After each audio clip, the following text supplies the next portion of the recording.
আসসালামু আলাইকুম। সংবাদে আপনাদের সবাইকে স্বাগত জানাচ্ছি। আমি ফিরোজ তোহা। শুরুতেই সংবাদ শিরোনাম।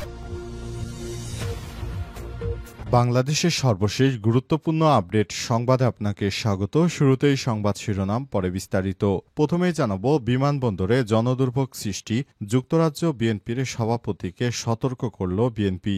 বাংলাদেশের বিমানবন্দরে দুর্ভোগ ও জনমনে বিরক্ত সৃষ্টির অভিযোগে যুক্তরাজ্য বিএনপি সভাপতি এবং দলের চেয়ারপারসনের উপদেষ্টা এম এ মালেককে সতর্ক নোটিশ দিয়েছে বিএনপি আজ। এই সতর্ক নোটিশে এম এ মালেককে দেয়াতে বলা হয়েছে, বিএনপির যুগ্ম দপ্তর থেকে এ বিষয় নিশ্চিত করা হয়েছে। বিএনপির কেন্দ্রীয় কার্যালয় থেকে দেওয়া সতর্ক নোটিশে এম এ মালেককে উদ্দেশ্য করে বলা হয়েছে, আপনি দেশ থেকে যখন বিদেশে যান, আবার বিদেশ থেকে যখন দেশে আসেন, আপনি এয়ারপোর্ট এলাকায় অনেক মানুষ নিয়ে আসেন। এতে সাধারণ যাত্রীরা হয়রানির শিকার হয়। পাশাপাশি বিমানবন্দর এলাকায় যানজট লেগে যায়। আপনার মতো নেতার কারণে দেশের মানুষের ক্ষতি হচ্ছে। বিষয়টি আপনি গুরুত্বের সঙ্গে কেন দেখছেন না? পাশাপাশি আগামীতে এই ধরনের অপকর্ম করলে ফজলুর রহমানের মতো আপনাকেও দল থেকে বহিষ্কার করা হবে।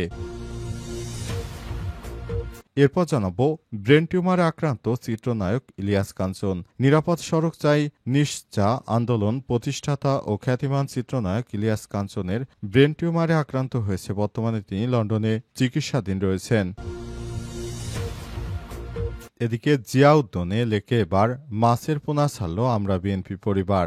বাংলাদেশ জাতীয়তাবাদী দল বিএনপির ভারপ্রাপ্ত চেয়ারম্যান এবং আমরা বিএনপি পরিবার এর প্রধান পৃষ্ঠপোষক তারেক রহমানের নির্দেশনায় রাজধানীর শেরেবাংলা নগরে শহীদ প্রেসিডেন্ট জিয়াউর রহমানের মাজার কমপ্লেক্সের লেকে বিভিন্ন প্রজাতির মাছের পোনা ছেড়েছে আমরা বিএনপি পরিবার। আর এই কর্মসূচি সফল করতে সার্বিকভাবে সহযোগিতা করেছে জাতীয়তাবাদী মৎস্যজীবী দল।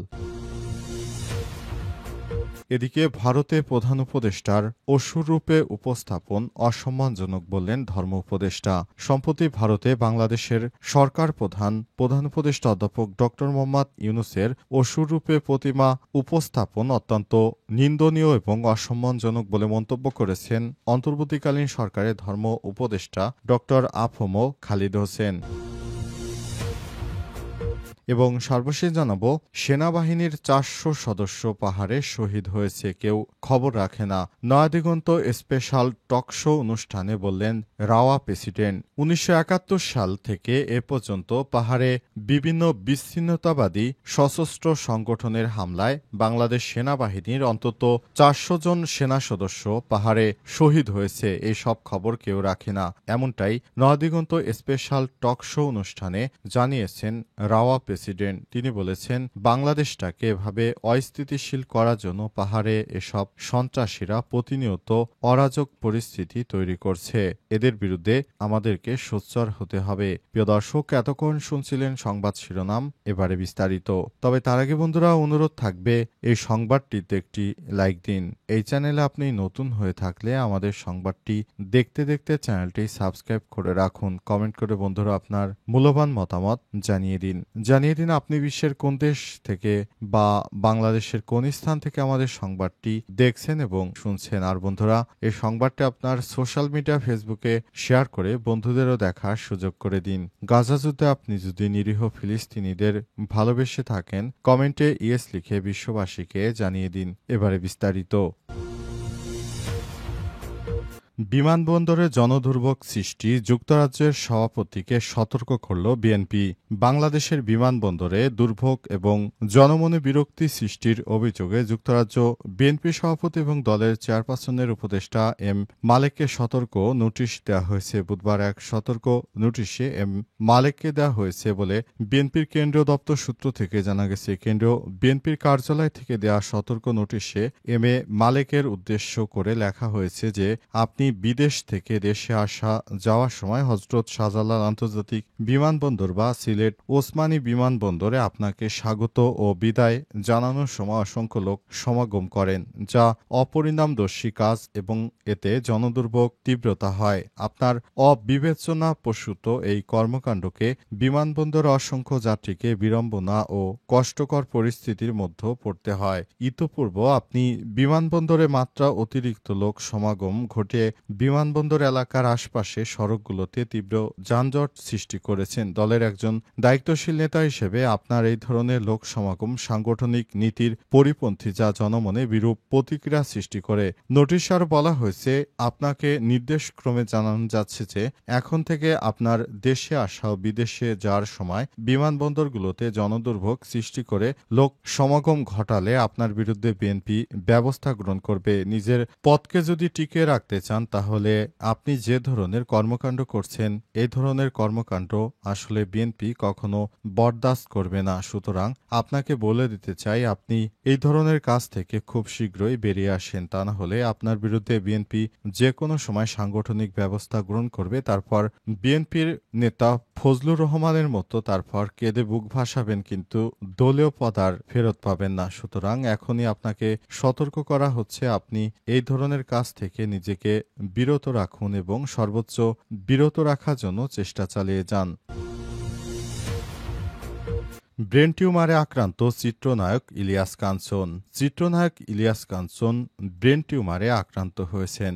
বর্তমানে তিনি চিকিৎসাধীন অবস্থায় রয়েছেন।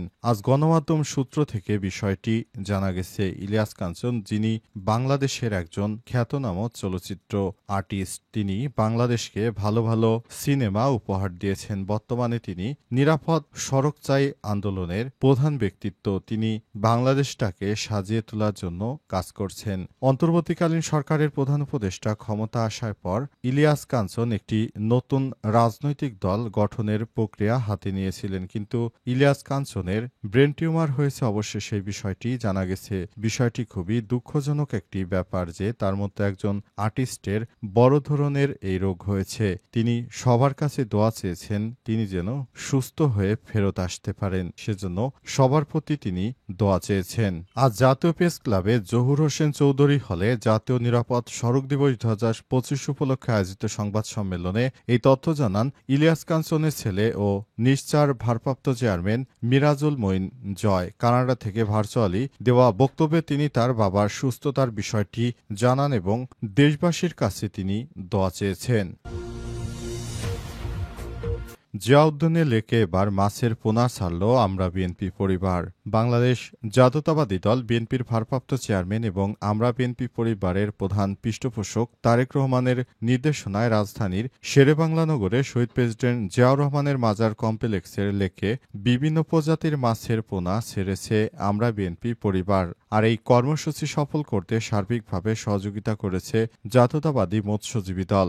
আজ রাজধানীর শেরেবাংলা নগরে শহীদ প্রেসিডেন্ট জিয়াউর রহমানের মাজার কমপ্লেক্সে এলাকায় জিয়া উদ্যানে লেকে আনুষ্ঠানিকভাবে এই মাছের পোনা ছাড়া হয়। এ সময় প্রধান অতিথি হিসেবে উপস্থিত ছিলেন বিএনপির সিনিয়র যুগ্ম মহাসচিব অ্যাডভোকেট রুহুল কবির রিজভী।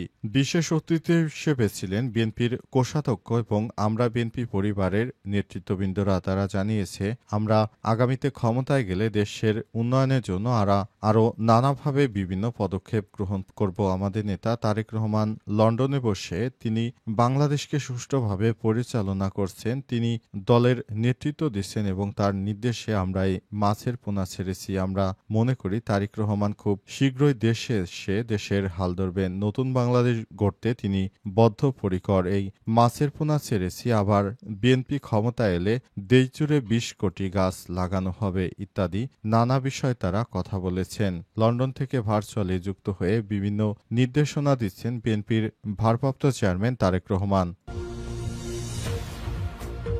ভারতে প্রধান উপদেষ্টার অশ্রুরূপ উপস্থাপন অসম্মানজনক বললেন ধর্ম উপদেষ্টা। সম্প্রতি ভারতে বাংলাদেশ সরকার প্রধানের অশ্রুরূপে মূর্তি বানিয়ে তারপর পূজা করছে হিন্দুরা। এই ধরনের ঘৃণিত কাজ ভারতের কতটা দেউলত্ব সেটি প্রকাশিত হয়েছে। বিভিন্ন দেশের যাদের সঙ্গে সম্পর্ক খারাপ তাদের নামে এই ধরনের অসুরের মূর্তি বানিয়ে তারপর সেসব পূজা করছে ভারতের এই হিন্দুত্ববাদীরা। এই ধরনের কর্মকাণ্ড কোনো সুস্থ মানুষের পক্ষে করা সম্ভব নয়। ভারতের গোমূত্র খেকো এই ধরনের এই সন্ত্রাসীরা যারা একটি দেশের প্রধানমন্ত্রীকে সম্মান করতে জানে না, তারা নিজের দেশের মানুষকে কি সম্মান দেখাবে? অন্তর্বর্তীকালীন সরকারের প্রধান উপদেষ্টা একজন নোবেল লয়ার। তিনি পৃথিবীর বুকে যে কয়জন প্রধানমন্ত্রী বা উপদেষ্টা রয়েছেন তার মধ্যে তার সম্মান অনন্য উচ্চতায়, কিন্তু এই সমস্ত গোমূত্র খেকোরা সে বিষয়টি বুঝতে পারল না। তারা অন্তর্বর্তীকালীন সরকারের প্রধান উপদেষ্টার এই ধরনের বাজে মূর্তি বানিয়ে তার পূজা অর্চনা করছে, সে বিষয়টি বিশ্ববাসী দেখেছে এবং এর জন্য অন্তর্বর্তীকালীন সরকারকে সবাই ধন্যবাদ জানিয়েছে এবং ভারতের এই কট্টরপন্থী হিন্দুত্ববাদীদের সবাই তিরস্কৃত করেছে। তারপরও এদের ঘৃণা হচ্ছে না। প্রতিনিয়ত তারা পাকিস্তানের কাছ থেকে মার খাচ্ছে, তারপরেও তারা সেভাবে পাকিস্তানকে দেখে কুকুরের মতো ঘেউ ঘেউ করছে, কিন্তু প্রকৃতপক্ষে তারা ভালো কোনো কিছুই অর্জন করতে পারেনি।